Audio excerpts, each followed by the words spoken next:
The butcher shop turned green, so soon enough we will see our rancher come down with the yak to chop him in pieces.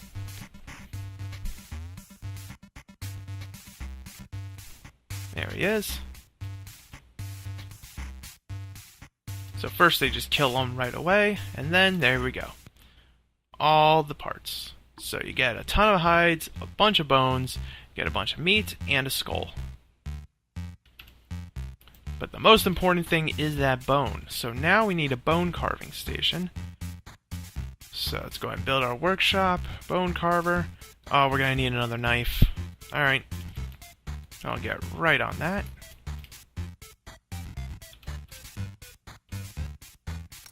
So we're going to need a knife blade. And a knife. Oops. Knife, please. Thank you.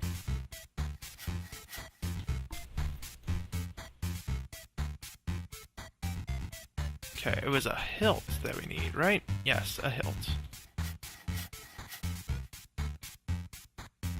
Okay, there we go. And we'll also need a chair, so let's go ahead and ask for a chair also. What else do we need? We already have a table somehow. Oh, because it's supposed to be for the distillery. So let's go ahead and actually add another table onto that list.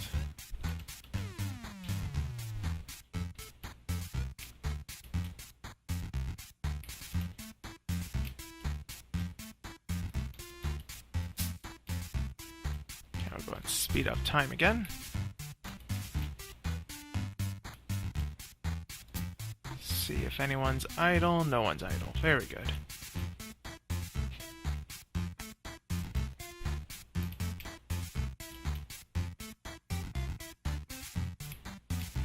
Okay, so we have our bone carving station. So let's make ourselves a bone needle, the yak bone. Oh, we've already got some sandwiches being made. Yak sandwich, the pinnacle of culinary art. I forgot who I gave bone carving to. I think it was the farmer, right? It was the rancher? No? Chef?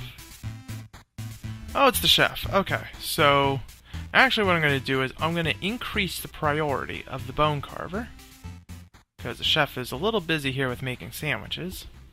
I'm going to have him run over and quickly make a needle for us. There we go. We have our needle. Now we can make a tailoring station, which I will make off in this direction. So let's say we'll cut off this area. Then we'll make another area for storage here.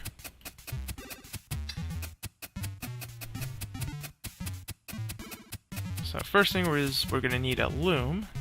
So any loom in any chair, the loom we build at the carpenter station. It'll be right there.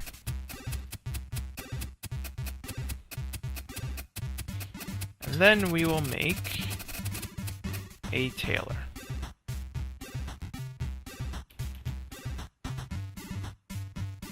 I'm doing this a little bit weirdly. The reason for this is because I'm going to put right over here our fibers, which will be cotton and wool.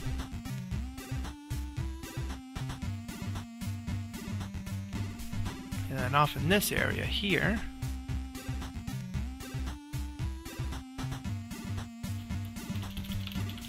we'll put all the cloth that is not fiber.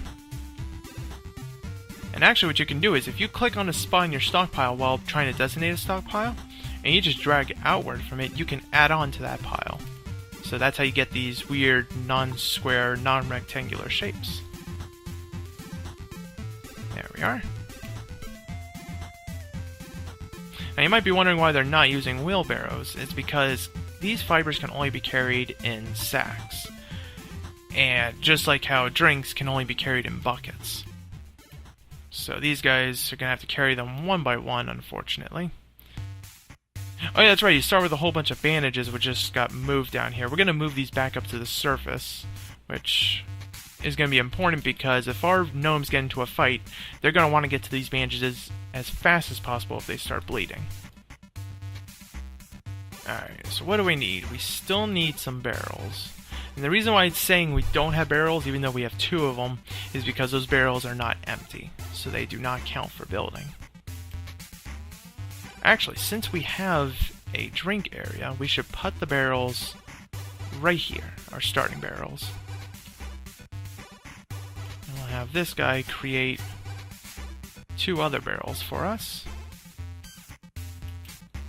Now we need a chair and a table. And we need a loom.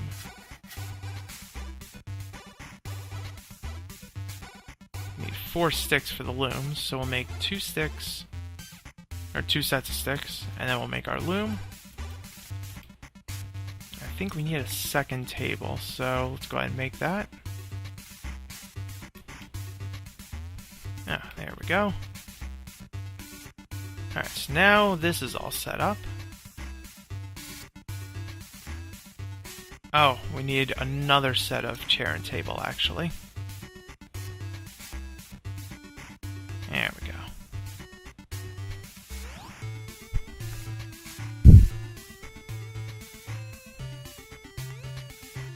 Now, let me check and see if I have someone on cloth work. I think the farmers are. Yes, they have cloth.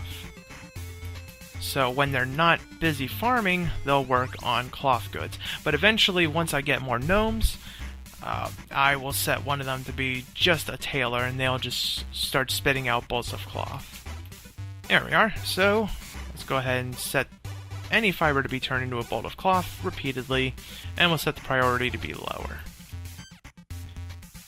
And I just set it as any fiber because we only have cotton right now. We won't get wool until we have alpacas, so we'll leave it as that for now. And now we're going to want to set what we want to make for supplies. So it takes 1 bolt of cloth to make a bandage. And we're going to want to do this until we have, let's say 40. That way we have a nice stock of them at all times. We're going to do the same thing with string, and we're going to make 10 string, I suppose. And we're going to want to make a couple sacks, or bags actually. We're going to make bags are for storage. Let's say 4 for now. And then we'll go ahead and build storage bag. Any bag will do. Since we already have 2 bags made, we'll put 6 here.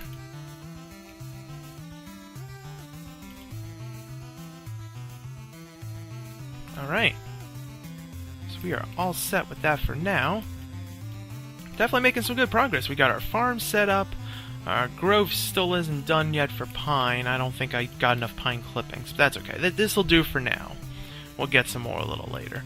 But our orange grove is all set up, so we have our food source there, as well as food from our wheat, which should finish growing sometime soon. It's the 6th day of spring, so I think it'll actually start popping up. And hopefully it does, or otherwise our yak is going to starve and run away. Because if you don't feed your yaks, they're going to start running away unless you have them pinned in which case they'll just probably die of starvation. I've never had an animal die of starvation. Oh, he's starting to roam, actually. Oh. Let me check on him. Yak is in good health. It says exhausted. Usually that happens if they're pregnant or something.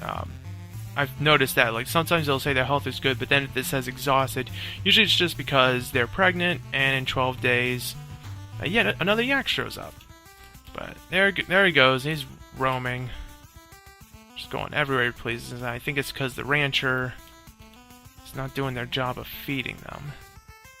I only have 1 wheat straw left. So hopefully that wheat shows up today, or otherwise that yak is going to be gone for good. Alright, how are we doing down here? Alright, so he's still working on string.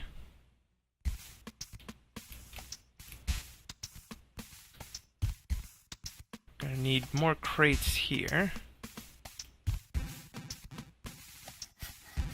Alright, so let's see what we have for logs here. I might want to keep track of how much pine I have at all times. So what we're going to do is we're going to go into stocks and do tracked items. We're going to set up a spot for pine. And in which case I'm going to track both the pine logs and the pine planks. Now I'm going to add a new one and just put dash planks so that way I can see how much of it is processed. There we go. So now I can keep watching that at all times. We're going to go ahead and make 4 crates that I can use for my food storage.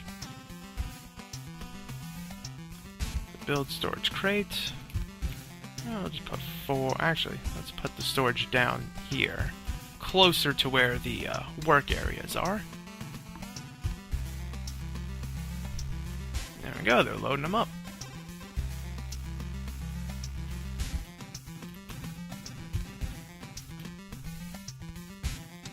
Very good.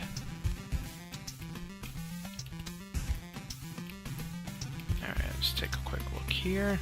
I might want to start grabbing some more pine. Let's go ahead and drop down all these trees. I don't want to chop down that birch tree just yet. Now the reason why I'm getting just pine is because it's easier to work with. I think birch takes longer to chop down, but it's higher in value. Which is good, but it's bad. Like, we don't want valuable things just yet. Because later in the game we're going to have goblin invasions. And the goblins get stronger as our kingdom becomes more valuable. So we want to fight just weak guys for right now. Speaking of fighting, actually, there's something very important I forgot to do. And that's to make some training dummies. So I'm going to go ahead and make 2 sets of sticks. And then 2 training dummies. And that's going to be used towards a training area, which we're going to place near our entrance. So we're going to do... Actually, we can do it right outside here. And they can keep watch for enemies while they train. I'm going to have someone get rid of this tree for me. And then we're going to do build, workshop, military, training grounds. Right here. Hey, remember that squad I set up earlier? We're going to have them train here. Not all the time, but a good chunk of the day anyway. I'm going to have them train early in the morning. Right there. So once it gets to 6 o'clock, you'll see them go and fight each other.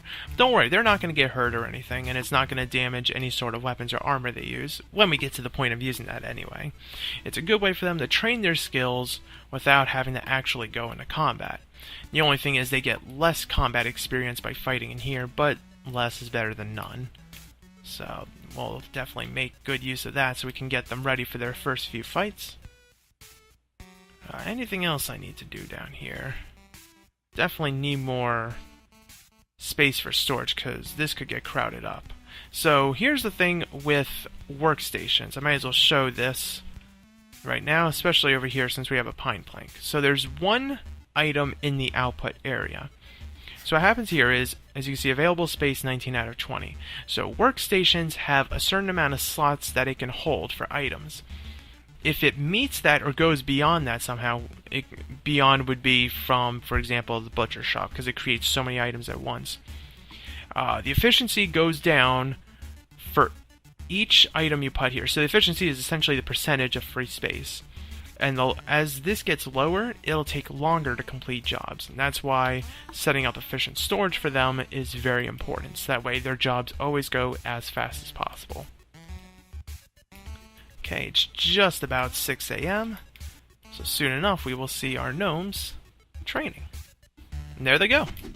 So what happens here is, let me go ahead and slow this down a bit. So you can have your squad, when they're not sleeping, show up here in the training grounds at specific times. 2 out of the group will spar each other. As you can see, they're just fighting away, and the other gnomes will watch. Regardless of who's fighting, all the gnomes are going to get experience, because they can learn simply from watching. Monkey see, monkey do. But as time goes on, they'll eventually stop their fighting, and then a new pair will start fighting, and they'll just trade on and off until their assigned time ends. Alright, so we need to make some more crates here. I'll go ahead and build some storage crates. Oh, actually, what do we have for crates? Oh, the others are applewood crates, which actually, you know what? Let's just put them all down here. Actually, let's put 2 down here. And then what we're going to do is, up here, we're going to designate another stockpile, just a single block, and we're going to put this as our emergency bandage stash. And here, we will put all of our bandages. And we'll use that other crate.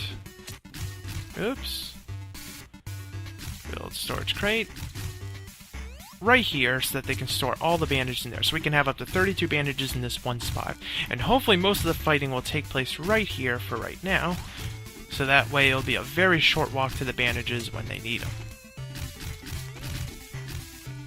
But just to show you really quickly here. So they all have a variety of combat skills. And I want to try and get fighting up as much as possible, because fighting pretty much represents using their bare fists. Brawling is when they use improvised objects in battle. For example, they can use doors and tables to hit their enemies with. Rarely ever going to use that, but it is possible for them to use it. And then everything else is pretty much self-explanatory. They use those various weapons and tools to attack with. Aside from dodge and armor, which pretty much shows their effectiveness with using one or the other. Those are their defensive skills. That's about it. We're going to leave them to their training, leave the gnomes to their crafting whenever they want to make those crates. That would be nice. We do have a chef and farmer that's idle. We need to set up our chef. So what we're going to do is, since we're concentrating on orange wine, we're just going to have them make that repeatedly. And yes, that could cut down on our food supply, but hopefully by then we'll have... Actually, yeah, let's not wipe out our food supply right now. Or better yet, no, let's do orange wine on repeat. And then we're going to set up a supply of food by foraging the apples here. And that'll get us through until we have a nice steady supply of bread.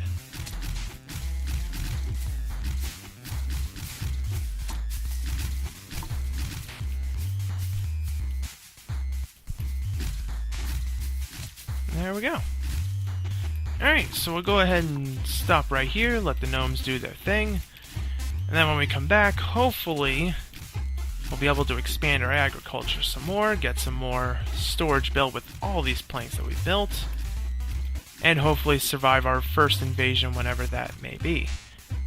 Although we do have a friendly city-state nearby, so maybe we can set up relations with them as well.